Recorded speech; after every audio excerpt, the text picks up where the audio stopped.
तो फाइनली दोस्तों अजय देवगन की डेब्यू ओटीटी वेब सीरीज़ जिसका नाम है Rudra the edge of darkness Disney plus Hotstar पर रिलीज हो चुकी है। टोटल 6 एपिसोड है दोस्तों, और ये जो वेब सीरीज़ है वो ब्रिटिश टीवी सीरीज़ की रीमेक है जिसका नाम है Luther. Scene to scene copy किया गया है, सीन टू सीन कॉपी से लेकर पेस्ट किया गया है। स्टोरी की बात करें दोस्तों तो हर एक एपिसोड में रुद्रा नाम का जो कॉप है वो अलग अलग केसेस सोल्व करता है। सेम वही है, बस यहाँ पे सिर्फ कैरेक्टर और लैंग्वेज चेंज हुई है। तो अगर दोस्तों मैं आपको एक लाइन में बताऊँ कि भाई इसको देखना चाहिए, क्या ये एन्जॉयबल है या नहीं है, तो मैं कहूँगा कि अगर आपने वो जो टीवी सीरीज़ थी लूथर वो नहीं देखा है तो इस वेब सीरीज़ को आप भरपूर आनंद ले सकते हैं। लेकिन अपने आप ऑलरेडी वो सीरीज़ देख रखी है तो शायद ये वेब सीरीज़ आपको कहीं ना कहीं निराश करेगी, क्योंकि मैंने लूथर देखी है और उसके बाद मैंने ये रुद्रा देखी है तो मैं शायद कहीं ना कहीं निराश हुआ हूँ। लेकिन अगर आपने नहीं देखी है वो वेब सीरीज़ तो इसको आप बिल्कुल एंजॉय कर पाएंगे। अब चलिए डिटेल में बात कर लेते हैं कि इस वेब सीरीज़ में क्या अच्छा है और क्या बुरा है। तो जैसे कि मैंने आपको बोला कि कहानी हर एपिसोड वाइड अलग अलग केस होते हैं और किस तरह से अजय देवगन उसको सोल्व करते हैं वो यहाँ पर दिखाया गया है। जो पहले 4 एपिसोड है वो एकदम ज़बरदस्त है, एकदम मस्त है, लेकिन 5वां और 6ठा एपिसोड है और स्पेशली जो 6ठा एपिसोड है वहाँ पर कहीं ना कहीं कहानी बिखरी हुई लगती है, ड्रैग होती हुई लग रही है और उसकी वजह से कहीं ना कहीं आप बोर फील करेंगे।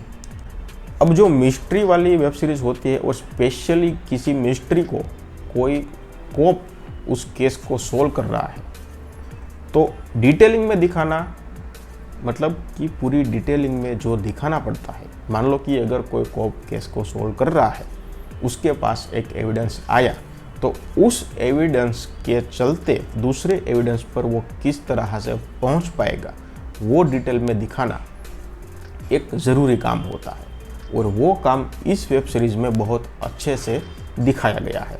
यानी कि मान लो कि अगर कोप के पास एक केस आता है तो फिर अगर उसके पास कोई एविडेंस नहीं है लेकिन फिर भी वो वहाँ पर एविडेंस ढूंढने की कोशिश करता है और किसी भी तरह से लॉजिकली एविडेंस वो ढूंढ लेता है और उसके बाद जिस तरह से केस को आगे प्रोसेस करते हैं उसी तरह से यहाँ पर दिखाया गया है और वो लॉजिकली दिखाया गया है।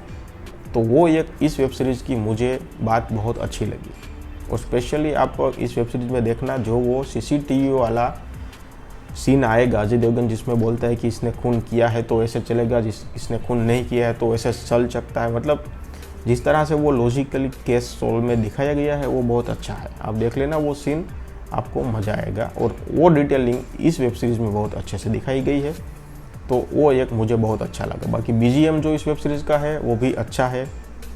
एक्टर्स की परफॉर्मेंसेस की बात करें तो अजय देवगन ने फिर से एक बार साबित कर दिया है कि भाई ओटीटी हो या फिर मूवी हो, वो अपना जो स्टार है, स्टारडम है, वो इस तरह से ही बरकरार रखेंगे। यानी कि अजय देवगन ने बहुत ही अच्छा काम किया है।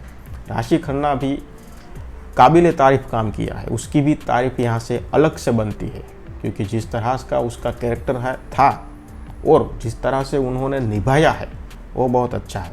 अगर वो कैरेक्टर में ज़्यादा या कम हो जाता तो फिर कहीं ना कहीं वो उसकी जो एक्टिंग है वो और एक्टिंग में चेंज हो जाती, लेकिन राशि खन्ना ने वो बिल्कुल नहीं होने दिया है। तो राशि खन्ना की तारीफ भी यहाँ पर अलग से बनती है। ईशा देओल की बात करें तो ईशा देओल ने भी अपना काम अच्छे से निभाया है। स्क्रीन प्ले की बात करें तो स्क्रीन प्ले अच्छा है। स्टोरी की बात करें तो स्टोरी तो मैंने आपको जैसे बताया कि हर एक एपिसोड में अलग अलग केस आएगा। ओवरऑल दोस्तों अगर आपने लूथर नहीं देखी है तो इस वेब सीरीज़ को आप एंजॉय कर सकेंगे, और आपने देख ली है तो मुझे कमेंट सेक्शन में बता दीजिए आपको कैसी लगी, और नहीं देखी है तो मैं आपको रेकमेंड करूँगा इसको आप एक बार ज़रूर देख लीजिए, आपका अच्छा खासा टाइम पास हो जाएगा। डिज्नी प्लस हॉटस्टार पे अवेलेबल है टोटल 6 एपिसोड के साथ। मैं इस वेब सीरीज़ को रेट करूँगा 5 में से 3 स्टार। अगर स्टोरी ओरिजिनल होती तो मैं आप इस वेब सीरीज़ को कहीं ना कहीं 4 स्टार दे सकता था, लेकिन वहाँ पर कॉपी करके यहाँ पर पेस्ट किया गया है, इसलिए 5 में से 4 स्टार। धन्यवाद।